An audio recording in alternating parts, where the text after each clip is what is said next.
Hey everyone, and welcome to Almost Cancelled. I am Peter, that is Connor, and we are going to talk about The Mandalorian Season 1, Episode 1. It is simply titled Chapter 1.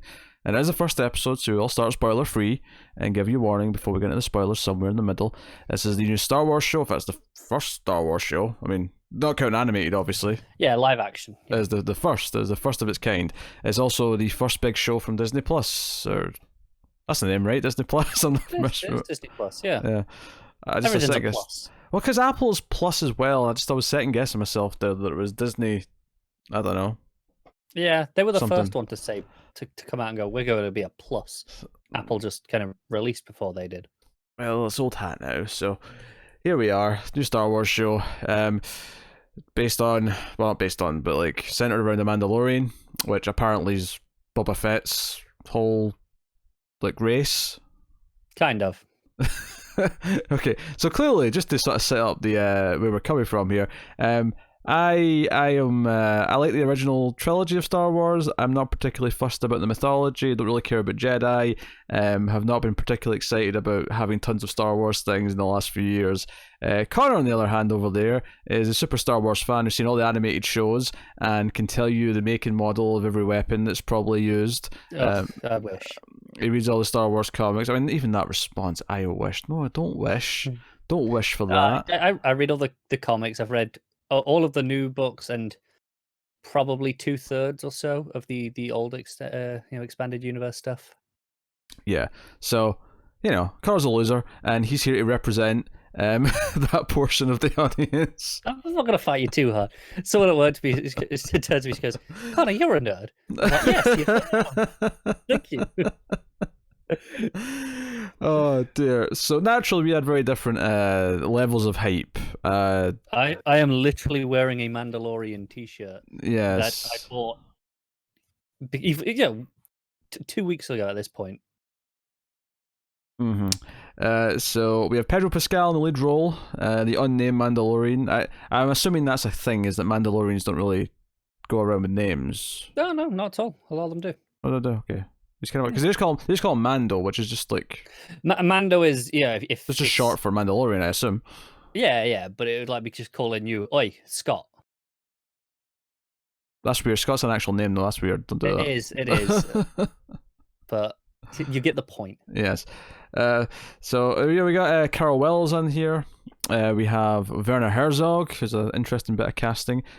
Interesting interview he put out today, actually, about how really was. He'd never seen any of the Star Wars films, and that no one should be upset about that. He just likes to read more than he watches these films. Yeah, he was saying he only watches like 3 or 4 films a year total. So which is really funny, given the dude's made 30, 40 movies or whatever in his career.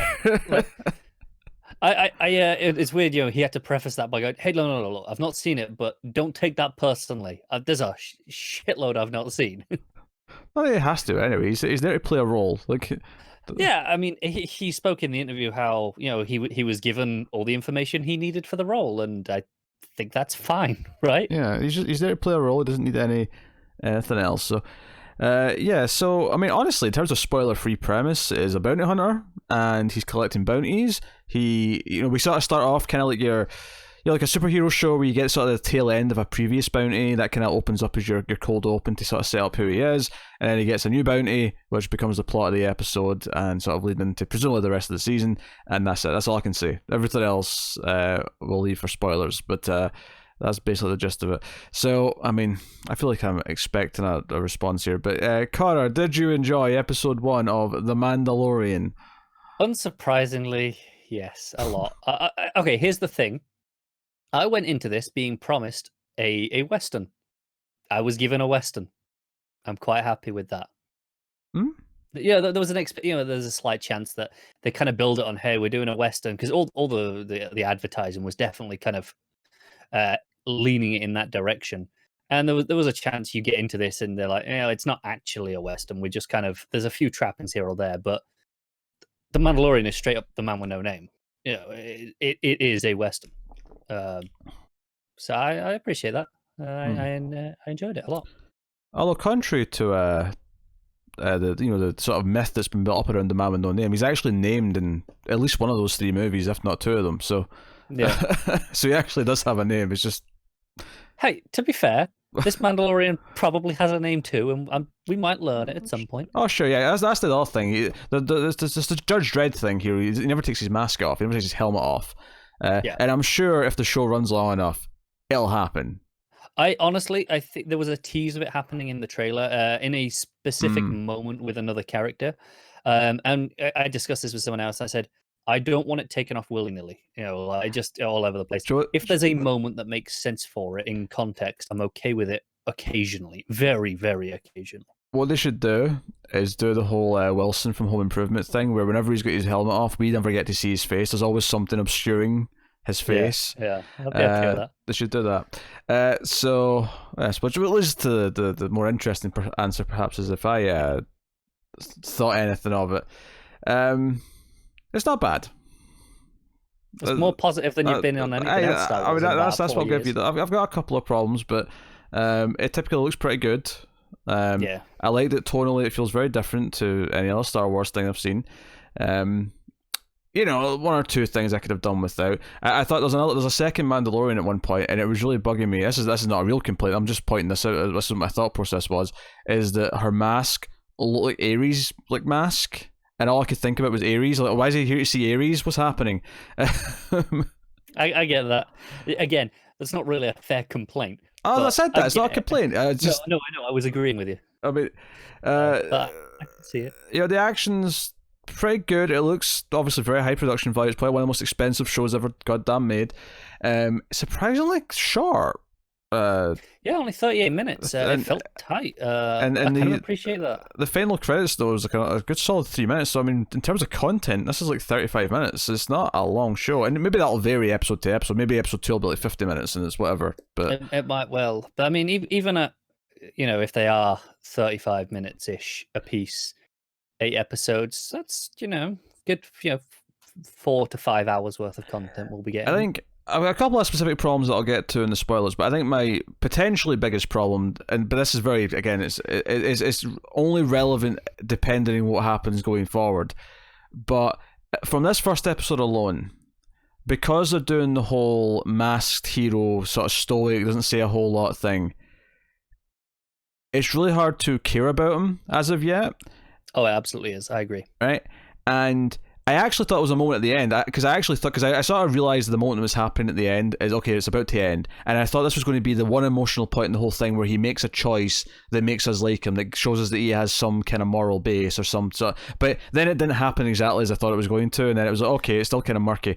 It's interesting. We'll get into it, but there is a choice made, but motivations are suspect. Yes, so it's hard because I was sort of halfway through. I was going, I can appreciate the whole, like, the silent badass. I can appreciate all that. But normally when you see that in a movie, it's a 2-hour movie, and there'll be a time by the end of Act 1 usually where there's a hint of humanity, there's a hint of something. Or you compare it to The Man with No Name from the that trilogy, Clint Eastwood.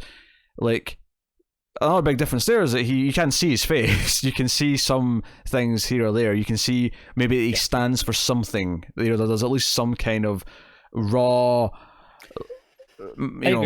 motivation, and so far there is nothing to go on from this character as to the only thing I can tell you about him so far is that he doesn't like droids. That is the only character detail I can give you. I have a couple more little things that I can glean that I feel like that are there, and I don't think I'm reaching for these, but we'll get into those in the spoiler section. But there's like one little flashback moment. This is like one of the specific moments I didn't like.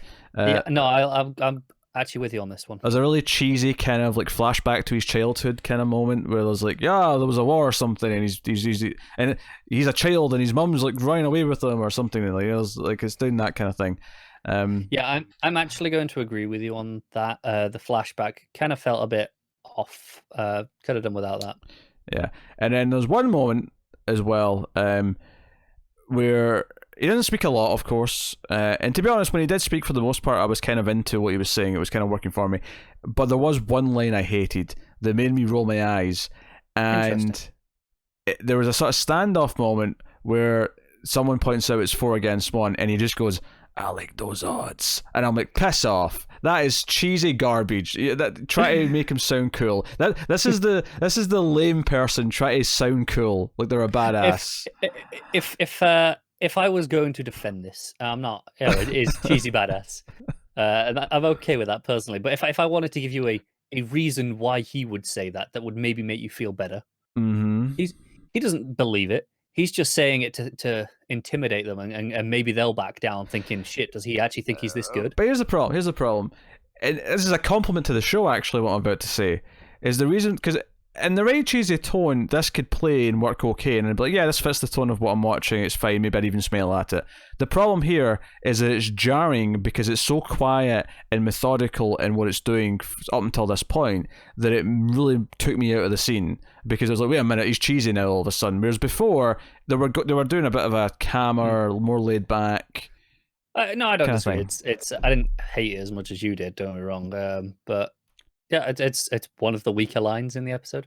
But those are my only real complaints. The character like caring about him is the big one, because that's the thing that could be a crutch for the whole thing potentially.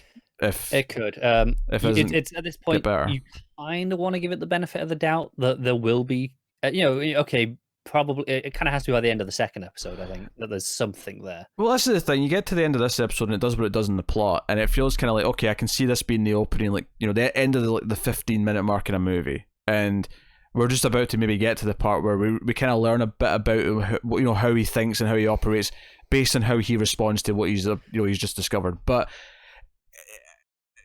because it's a first episode, because it is it's this part of an episodic thing, and normally episode ones have to tick so many boxes by the end of the first episode. They have to try and hook us. They have to try and introduce a few at least elements of the show to keep us coming back, if not everything, and it kind of doesn't do some of those things, but it doesn't necessarily do it in a way where it's like the quality is bad as it's not doing them. It just kind of just doesn't do a lot of it. I actually think this is an interesting angle to talk about, because you're right, it doesn't do a lot of those things, and I think the reason why it's getting away with it to the people, the public, is it's Star Wars. They're going to come back for the second one. Generally speaking, most people who signed up for Disney Plus today to watch this are probably going to watch the second one on Friday. Unless they thought this was terrible. But I'm not saying that's a good thing. That should not give them a pass. I hate it. I agree. I'm not saying that's a good thing. I'm not defending it for that. I'm saying I assume that was their thought process, which is why they think they can get away with this, and I think they will get away with it because it's Star Wars. But that doesn't mean they should. Where's my gif of Jesse from Breaking Bad? He can't keep getting away with this. Where's my gif? I need that right now. And that's directed at, I don't know, Kathleen Kennedy, I guess. I don't know. Who's in charge? Yeah, I think Favreau is show running with Filoni. He's show running, yeah. So I guess, but he's not done anything yet to piss me off. This is his first offense, I suppose, if we're counting this. Yeah, so it's a bit unfair, isn't it? Yeah, your boy Dave Filoni directed the episode in question. Yeah, there's a bunch of notable directors for the season. Actually, something else I want to talk about, and this is going to sound like a negative point, and I actually don't mean it to be. I want to make this clear. I'm not going to. Okay. What I'm about to say is not meant to sound like a negative, even though normally when I say this as a negative, this is more about how kind of unique this feels compared to other TV shows, and that it doesn't really feel like a TV show, and not just because it looks expensive, and not just because it's in 2.35 to 1, which by the way, pacing is, yeah. I respect the aspect ratio. Okay, oh, I respect I turned it on. I was like, oh, right, 1 point for the positive. Right. But I saw some people online say it felt a bit like a fan film at times, right? And normally when I say that about something as an insult, it's kind of like, hey, this feels like, hell, I've said about the Star Wars movies, right? I've said that, people who are making Star Wars films now are people who grew up with it, and it kind of feels like and hell, I even said that about the new Terminator movie, like, and I didn't hate that, but like, it does have a kind of a fan film feel to it. It's because it's made so many years later. The people making it are determined to like put in lots of things they like about the franchise, so it has all these references to things, whether it be visual or plot reasons or whatever, right? And there's a lot about that in this. There's definitely, things that pop up from the world that, Sure, nothing. Well, personally, I don't think there was anything too egregious, even compared to some of the other Star Wars movies lately. It wasn't too bad. There was one or two things you could have just done without, and it would have been fine. Yeah, right? Sure. But whatever. Like, I don't think this is actually that bad. I think Rogue One is absolutely terrible for that. I hate that movie. Oh, it's in comparison way worse for that. You know, I have a very extreme thoughts on Rogue One. At work today, I had to not hate Rogue One, but someone tried to tell me it was like the second best Star Wars film out of all of them. I was like, no, it's not. I'm sorry, mate. Look, it's just not. And you're like, how can you say that? The Christmas special exists. Of course, it's not the second best. Because he was like, so you know, let's go through rankings, and he was going through them, and he was doing his, and he had Rogue One second, and he was debating whether Last Jedi goes above or below Attack of the Clones for last place, and that's it. And I'm like, what? I mean, I know people don't like that movie, but below Phantom Menace and Attack of the Clones, come on. Nothing's below Attack of the Clones. Attack of the Clones is by far the worst one. I mean, I say that having not seen Solo, but I'm going to assume Solo's better than Attack of the Clones because it would be hard not to be. There's just a certain bar, right? Right. But what I was saying is that so fan film sort of feeling, right? And as I was watching, I was kind of feeling this. It was you know about a third into it, I was kind of like, by the time he sort of gets back to like the whatever planet he goes to after the first little bit, and he was going to meet people, he goes to meet Carol Weathers, and I was sort of thinking to myself, there's something kind of weird feeling about this. And do you know what it feels like? I wasn't necessarily thinking fan film, although I can see that comparison. It felt like a short film. And and I was getting this short film, almost like, because it almost felt like, even though obviously it's going to continue, and obviously there's a bit at the end that kind of says, okay, here's what the story's going to be about, whatever. It kind of felt like from the first minute that there was no intention for this to last beyond whatever this was. It kind of felt that way. And it felt like either a short film or maybe like something like, you know how like Marvel did those one-shot little shorts they put on the Blu-rays and stuff. It had that kind of feeling to it. It was weird. No, I kind of get what you mean. It like, especially that opening section. Yeah, I felt like it almost felt like, like the ending, you know, when eventually he's on the ship, and I won't spoil how it ends, we'll talk about that in spoilers, but it almost felt like that could be the end of the short film, and that's it. That's your 10-minute short film. And it would be a very enjoyable short film. Yeah, they put a lot of money into it. They wanted to do just an example of here's a Mandalorian doing a bounty job, and that's the whole thing. And it felt that way to me, and it just kept going. And yeah. I'm not really complaining about this, because it looks very good. It looks like a film, which is a compliment. But it did have this weird feeling to it where I'm like, this doesn't feel like a thing that's meant to continue. It feels like it's meant to just be what it is. No, I get that. It feels very I mean, don't get me wrong, later on it does become, okay, we tie back to it. Those things are still relevant. But in the moment, it feels like this is very separate from whatever's going to happen next. It does feel like kind of what it is, right? This is the end of a previous job. And then the show doesn't really start until until he's given the new job. Which is part of, I think, why it felt like a fan movie. And again, I don't mean that as a complaint, because normally when I bring that up, it's usually because I'm complaining about how it was written, because they're obsessed with putting certain things in there or whatever, right? What I mean in this case, it kind of feels like you say, it's at the end of this job. And it feels like when you're making a fan film, because okay, you might do your best to make it look expensive, but ultimately you've got 10 minutes, you've got X amount of money, you have to pick what you can show, and it felt so specific. Okay, we'll have a scene in the bar, we'll have a scene on his ship, and we'll have the little bit of a ride tour there. But it felt so specific, and kind of like if you were making a fan movie and you had a limited budget, you could make 2 or 3 things look really good. So you pick your spots very carefully and say, this is what I'm going to do to make it feel like it's part of a bigger thing, but not really.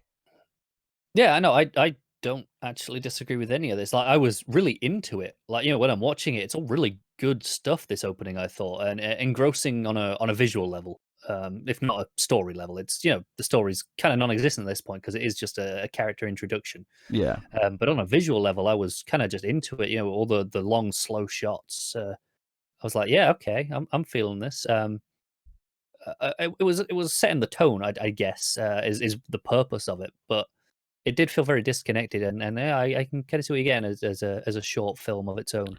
And I don't know if it's just because so many people have tried to make Star Wars short films. I don't know if it's just because this franchise is particularly known for it. I don't know but like, I don't know. It felt like it ended. Like I felt there was an ending.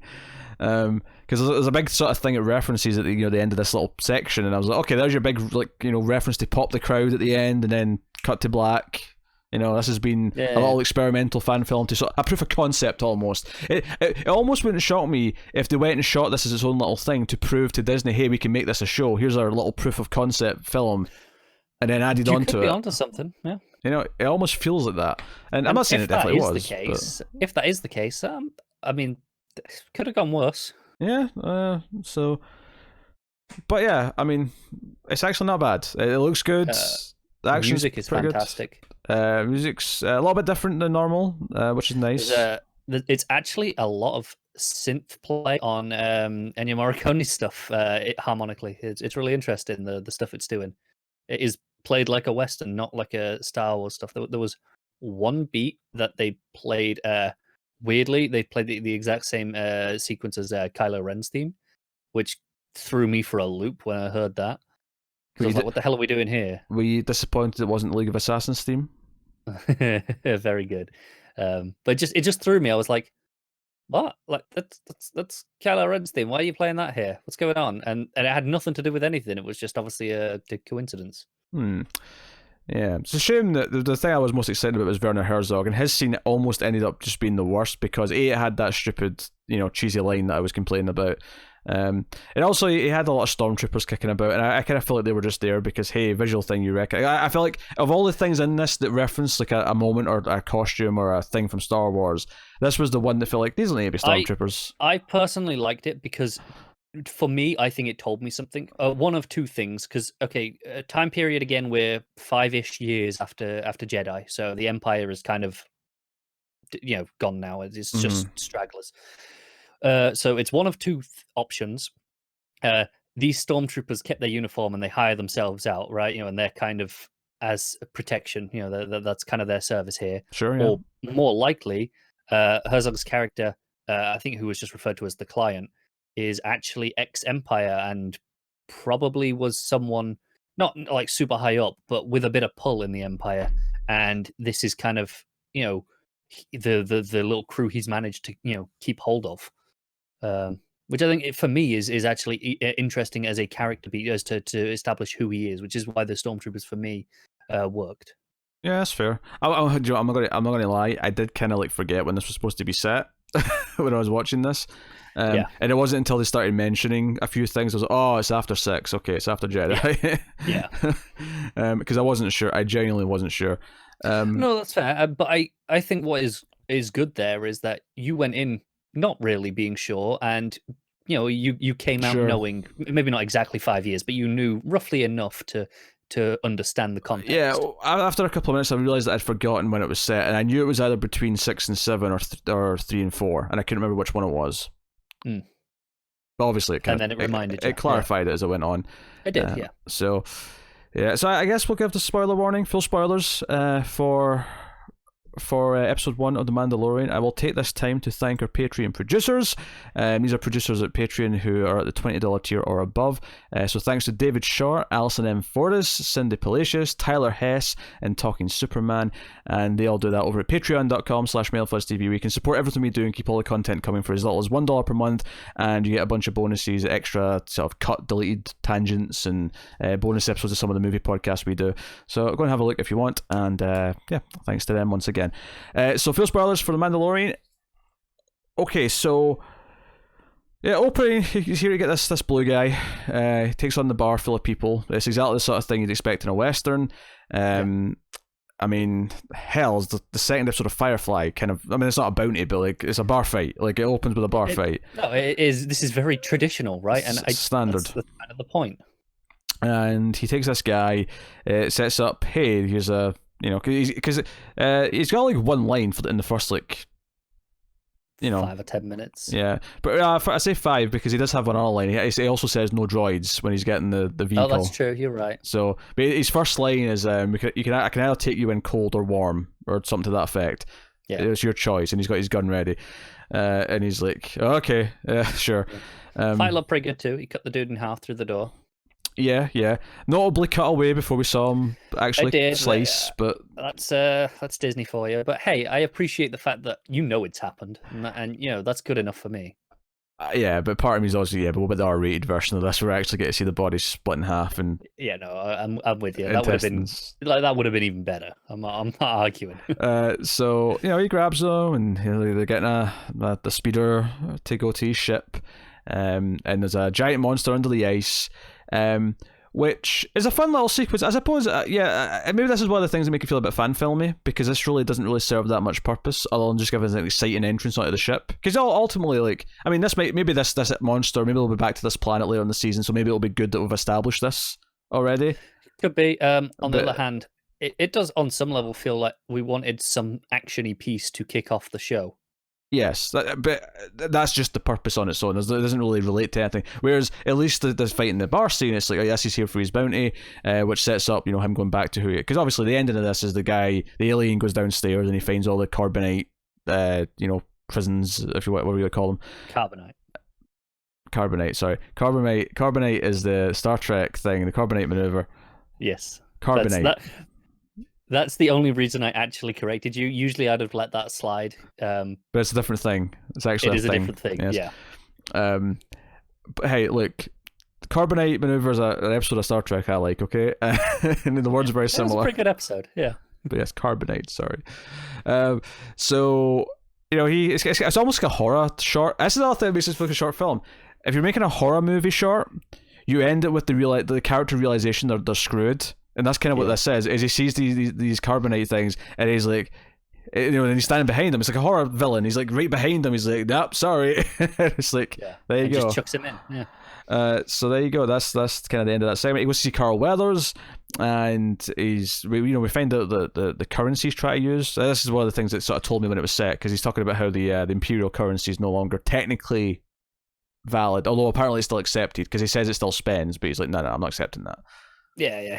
I assume it was massively devalued, though. You would think. So he pays them some other stuff. The jobs aren't too good, we hear. The jobs are kind of cheap, nothing too exciting.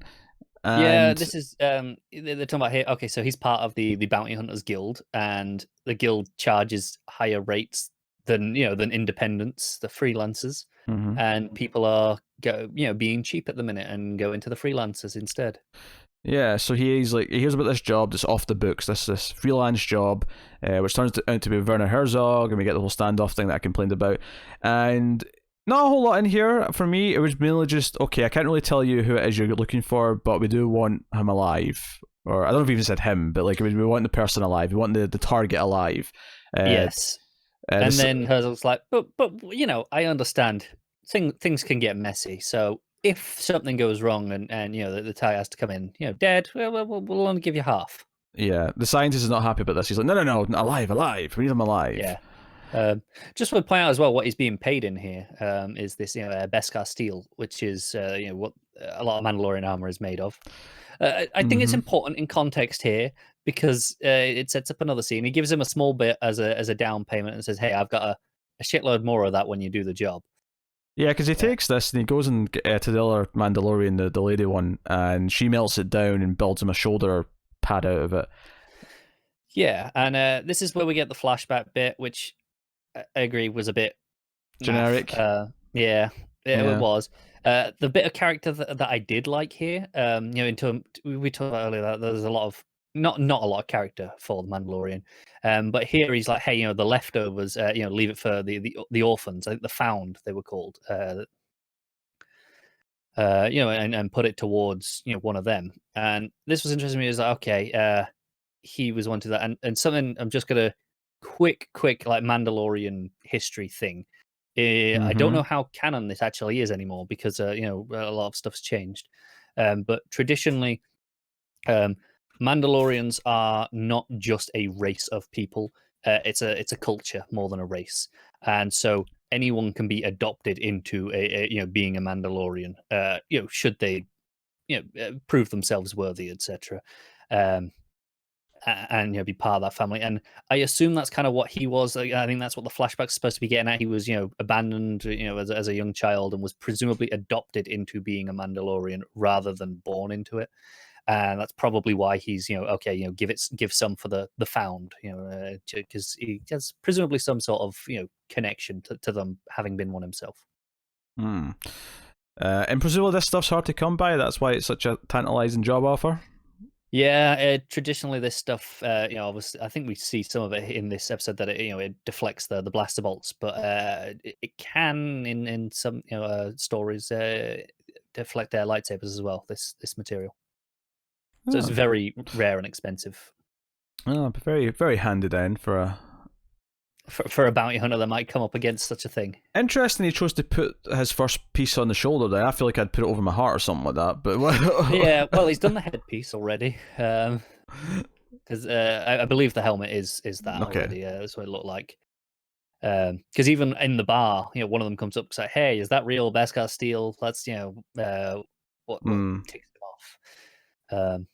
So I assume the helmet is already that, and the shoulder piece is what he gets next. Yeah, the shoulder just feels like an odd choice for the next part. Like I feel like the chest, like maybe rite of passage here, because the armorer who's doing it, she kind of decides, hey, okay, well, this is a shoulder plate.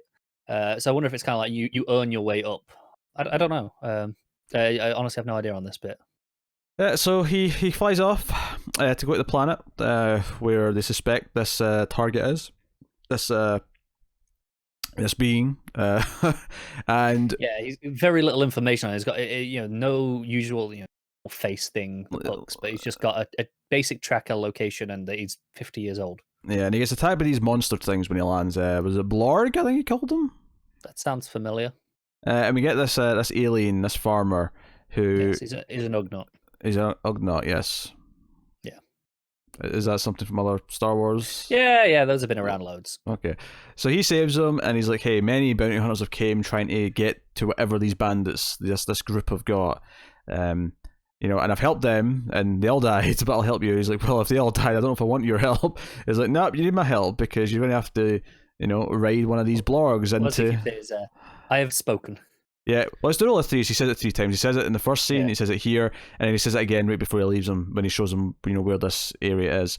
So we get like a little, montage of him learning how to ride this thing, and then they travel across whatever land they have to travel, and they get to this, this camp, this enemy camp. I'll be honest, this last section, partly because of the droid, but also because of the type of camp it was, felt very Fallout to me. The whole thing felt very Fallout. But he, this bounty droid shows up and is, shooting these bandits left and right. Mando jumps in to sort of help, and they get bicker a little bit about, like, first of all, they established he doesn't like droids earlier on, and he's like, oh god, a droid. So again, he's upset about this. But he's like, hey, we can split the bounty, blah blah blah. Let's not do this. And the droid's like, yes, that'll be acceptable. And it was a sort of running, I don't want to say it was a joke almost, but like it's a running thing where he keeps trying to self-detonate, and he's like, no, don't self-detonate, we can still win this fight, kind of thing. I think that is less a joke and more, this is exactly why he doesn't like droids. They play it so logically and to the point. It's like, well, I'm outnumbered, right, guess that's it, done. And he's like, no, I'm not having that. Yeah, another big Western trope where it plays on here actually is the minigun. We get like a minigun blaster, which he eventually gets a hold of and uses to sort of finish off the last of them, because they're kind of surrounded, a lot of them, so on and so on. But that's a big staple in a lot of westerns, especially spaghetti westerns. It is. I did smile when that rolled in. I was like, they're really good. Because I think it's the original Django, where he's got it hiding in a coffin. He's like walking around with a coffin the whole movie, and then at the end he opens the coffin up, and you're like, why has he got a coffin the whole movie? And he's got a big Gatling gun inside it that he fires off at the bad guys. So that's that. And then, so the big thing here, at the end of the episode, they get in, and there's like a, it doesn't look like a traditional like baby holder, but like you sort of get the sense that it is that because of the size. It's kind of a cradle. Yeah, it's like a closed cradle, then it opens, and I have to admit, when I first saw what was in there, my immediate thought is, oh, why is a Mogwai at a Star Wars thing? Because it looks like Gizmo had a shave. It does. It looks like Gizmo. You're not wrong. And of course, it's one of Yoda's species. I don't even know what his species is called, but no one does. No one knows. There you go. They've never named it. There you go. So, a young baby Yoda is in there. Not Yoda himself, obviously, but there's a young baby of his species, and the droid's like, okay, time to kill this thing, and he's like, wait, no, we get more if we take it in our lives. Nope, the orders were very clear, I need to kill it. And despite the fact that obviously he's been helping this droid out, it does the whole fake out where you hear the blast, but it's actually him shooting and it was at this moment right before the droid was going to shoot baby Yoda, which is what I'm going to call him until I have a better. Until we get better, yeah. Oh, I'm fine with that. I thought, okay, before we end here, this is kind of the moment where you can give me some reason to care about him. Because up until this point, I have no reason to root for this character, right? He's been doing a lot of cool things. It's looked kind of impressive, but I've had no reason to root for him. But this could be the moment where he chooses to save this baby's life because he's a good person, and that'll make me care just a little bit about him. But it doesn't do it in a clear way where that's why he's done it, because he still sort of go, well, he may just want the extra payday. This may not actually. No, I'm with you, because it's frustrating because you want the clear moral choice to be like, this is why I'm rooting for this guy. And maybe that is exactly what it is in the end. But also, he can be a vicious dick. He can be like the shades of grey hero, sure, but let me know that deep down he'll do the right thing when push comes to shove. Right? He won't kill the baby. Yeah. Yeah, I'm with it. But at the same time, in the back of your head, no matter, you can be going, oh, he's doing this because it's the baby, right? But in the back of your head, it's, does he just want the money?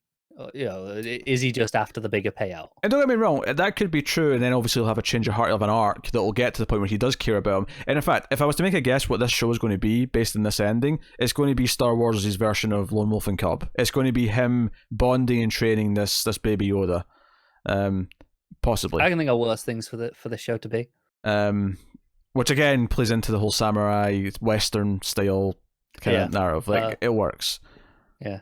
Just something interesting here as well is the droid. I think IG-11, I think is his designation. Says it was very clear that it should be terminated. Who hired him? Where it raises the question: was he hired by the same people, and there's alternate messages going around, or was this someone else? Which I think is the more likely answer. Yeah, I don't think it's a simple. I think that the real question here is, okay, who hired him then? So we've got a third party who also wants this baby, and in that case, I expect that'll be our main antagonist for the season. Now, don't get me wrong, I kind of expect Werner Herzog and his crew to be antagonists by the end as well, but at least for now, I feel like this third party who will probably, because, like, Ming-Na Wen's in this show, she's not shown up yet, but she's credited as an assassin. I'm going to assume she's going to be an assassin who's against Omando here. You would assume. That's what would I expect. I could be wrong, but that would just be my guess. No, I'm with you. Also, we see how he shoots the droid in the head.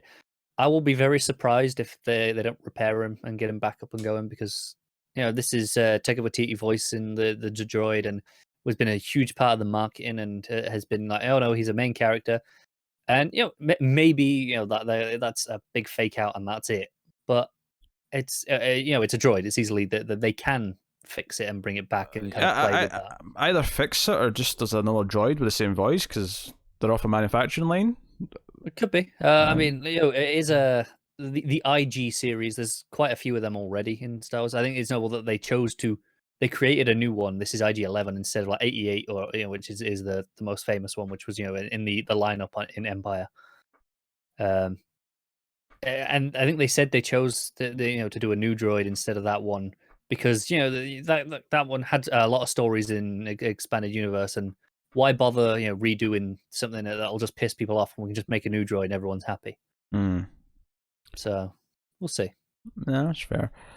So it feels weird judging this to a point, because it does feel like it's too early in the story to give such a an opinion. But the thing is, it's a TV show, and TV shows should, by chapter, be able to be judged. So I guess in a way it kind of feels to an extent as a TV show. Now, admittedly, will that matter when we have all 8 episodes and it tells this great, potential 4-hour to, well, it'll be closer to 8, but like, well, it depends how long the episodes are. Right now, some of them could be an hour long now after this, for all we know.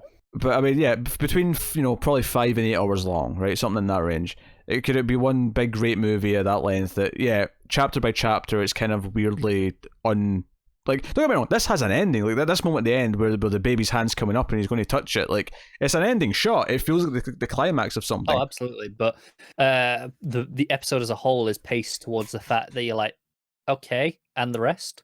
Yeah, it definitely felt like, and maybe it benefits this week that the second episode is coming a bit sooner. It's coming, later Friday on this week as opposed to full week. Yeah. So, that could work in its favor. But I can't deny that I generally was into what I was watching. I liked that it kept itself quiet. I liked that I liked the visual style for the most part. It looked kind of gritty. It was going for something, and not a single mention of Jedi or the stupid Force. No, and don't get me wrong, there might be mentions at points Sure. But I wouldn't expect to, have it as a huge part of the show. Yeah, I'm not going to throw a fit if 7 episodes in there's like one little reference to the Jedi, but I think there's a statement being made by not having any of that brought up at all in episode 1. In the first episode, yeah, I agree. It is a statement of we are doing something different, and it feels like something different in a very positive way. Yes, so Is this you saying you're willing to do more? I'll do episode 2. I'll see what episode 2 shakes out. Okay. Well, all I'm saying is, this is a huge advancement on where we were not even a week ago. Where, like 3 days ago, you're like, oh, I've got to watch this stupid Mandalorian show. Go back and watch any time we have spoken about this show on the TV news, and Pete's reactions are glorious in comparison to this. The last Star Wars thing I saw was Last Jedi, which I didn't like, and not for the same reasons that a lot of Star Wars people don't like it. For different reasons, I know. I'm making that clear for the people at home. Yeah. I just, I'm not the biggest Star Wars guy, and when it falls into its own trappings, I tend to just get really disinterested. And it doesn't help the fact that I think the weakest part of Star Wars lore is Jedi and the Force, and, it's partly why I think Firefly is so much better, because it gets rid of all that shit and just has the Han Solo character. It's so much better. So...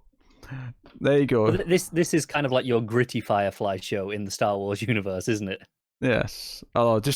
James was making some bold claims. Our friend James was making some claims about Mandalorian will probably be better than Firefly, and I want to make this very clear right now. It is not. It is not yet. Hey, look, Firefly is in my top 5 shows of all time. It's going to have to pull off some pretty impressive feats to touch it. I love Star Wars. There's been a lot, very well established over the course of this last 40 minutes or so. Mm-hmm. I also really quite like Firefly. It's very good. So, yeah, no, it's a very high bar to say this will be better than Firefly. And our next review of Firefly is coming soon, by the way, guys. I know it's been a little bit of a break. It is. We're a bit busy, but we'll be back to Firefly very soon. We've got 4 episodes, I think, left, and then the movie. But, so... I'll watch episode 2. We'll go from there. We'll see what's happening. He begrudgingly didn't hate it. Look, people think I have a bias, right? And I think I think I have been more than willing to show that when when it's good, I'll actually respond to the goodness of it. Okay.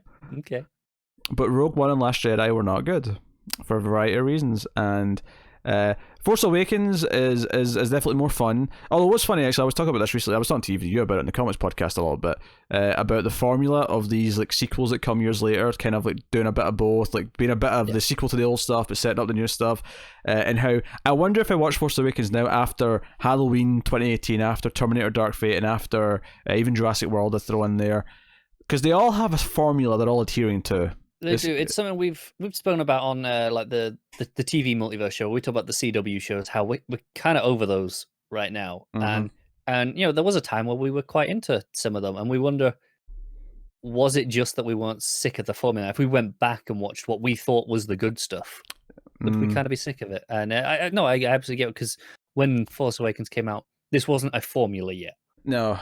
So I think my takeaway from this, and something that I would say for all franchises that anyone wants to continue in some way, for the most part, barring some exceptions where maybe there was a genuine kind of link in to continue it in the way it was, do something different, do something new, and don't just rely upon what the thing was before. Don't rely upon referencing things from the old movies or whatever it is, because ultimately, no matter what it is, and I said this about Terminator Dark Fate, is that no matter how good a new Terminator movie might be, and that movie is okay, it has its problems, it's not great, but no matter how good, even if James Cameron himself came in and directed a Terminator movie, it would never, at this point we're so far gone, it would never feel like the real Terminator 3. That movie is never going to happen. It just can't exist now. It's impossible.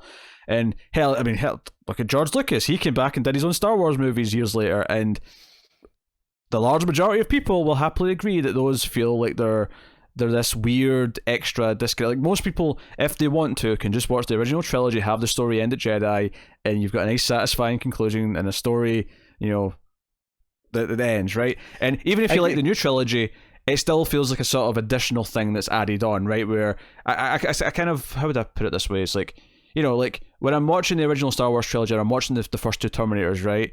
I'm never going to be thinking that, oh, the story's definitely going to do whatever this sequel 20 years later did is actually going to happen next. For me, the story still kind of ends where the original ending was, and then there's like a sort of expansion that you can choose. It's almost like, it's kind of like what the expanded universe was in the first place, right? These new movies and new TV shows are expanded universe to me versus the original trilogy or whatever it was. I can appreciate that. Like, I think this is just my brain is wired slightly differently, that I can just accept these things and go with it.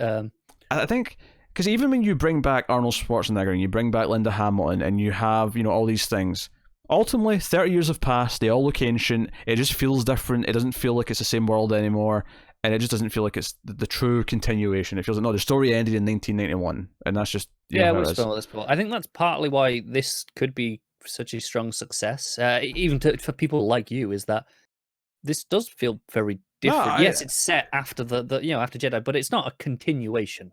No, I mean, if you go back and look at my Rogue One review, I did nothing but yell about how they were relying on nostalgia and relying on things. They didn't make us care about anything in that movie based on its own merit. It was all, here's the things, here's the reason why you should care, because you already care about this. That's a failure. Have no heart for K2SO. And I love Alan Tudyk, as you know, but I did not like that droid. You got problems. I did not like that droid. Anyway, and the reason why I'm bringing Terminator in this is because Terminator is a franchise that I do love the way Connor loves Star Wars. So yes. I'm using that as... So it's a fair comparison. Yeah.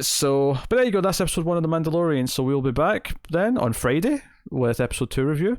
For sometime Friday night, so look forward to that. You can let us know what you thought of the episode in the comments below. Like and subscribe, and ding the bell on YouTube if you want to make sure you get the notifications.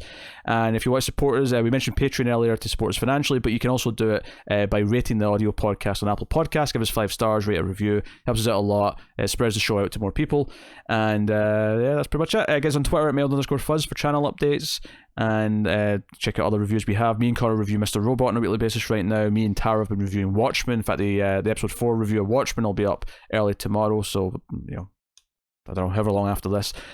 So you can look forward to those. So thank you once again for watching or listening. We always appreciate it. Keep watching TV, guys. Have you got any vanilla?